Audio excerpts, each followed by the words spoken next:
YSR Congress party మాజీ మంత్రి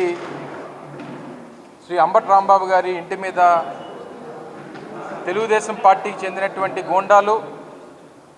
తెలుగుదేశం పార్టీకి చెందినటువంటి కార్యకర్తలు పెద్ద ఎత్తున వారి ఇంటి మీద దాడి చేసి ఇంట్లో కుటుంబ సభ్యులు, వారి భార్య, కూతురు, వాళ్ళ మనవలు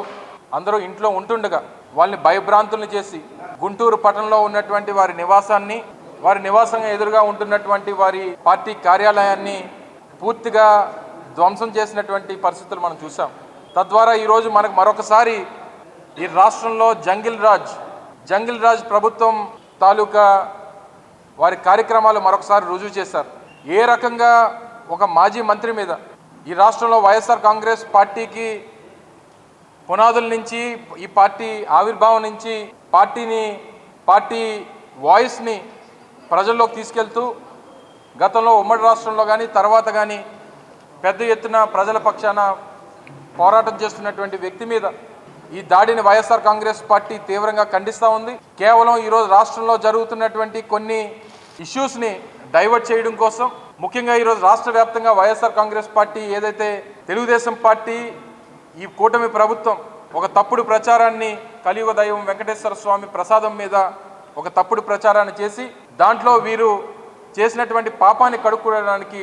ఈ రకమైనటువంటి కుట్రలన్నిటి కూడా తెరలేపారనేటువంటిది వైఎస్ఆర్ కాంగ్రెస్ పార్టీ ప్రజలందరూ కూడా తెలియజేస్తూ ఉంది. లేనిపోయినటువంటి తప్పుడు ప్రచారాన్ని చేసి హిందూ ధర్మాన్ని,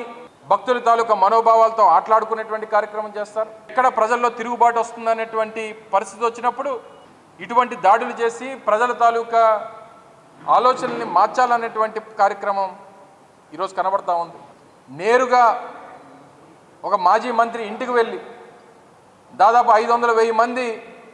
తెలుగుదేశం పార్టీ కార్యకర్తలు, గుంటూరులో స్థానిక తెలుగుదేశం పార్టీ ఎమ్మెల్యేకి చెందినటువంటి ఎమ్మెల్యే భర్త కూడా ఇందులో పార్టిసిపేట్ చేసి కర్రలతో, రాడ్లతో కార్లు ధ్వంసం చేసి, ఇల్లును ధ్వంసం చేసి, ఇంట్లోకి వెళ్ళి ఇంట్లో ఫర్నిచర్ని ధ్వంసం చేసి అంబటి రాంబాబు గారిని హత్య చేయాలనేటువంటి ప్రయత్నం చేసి మీరు చేస్తున్నటువంటి కార్యక్రమాలు ప్రజలందరూ కూడా గమనిస్తూ ఉన్నారనేటువంటి విషయాన్ని తెలియజేస్తూ ఉన్నా. ఇదొక్కటే కాదు, మీరు చేసినటువంటి ప్రతి కార్యక్రమం, మీరు చేసినటువంటి ప్రతి దాడి, మీరు పెట్టినటువంటి ప్రతి కేసు వైఎస్ఆర్ కాంగ్రెస్ పార్టీ గుర్తుపెట్టుకుంటుంది అన్నటువంటి విషయాన్ని సందర్భంగా తెలియజేస్తూ ఉన్నా.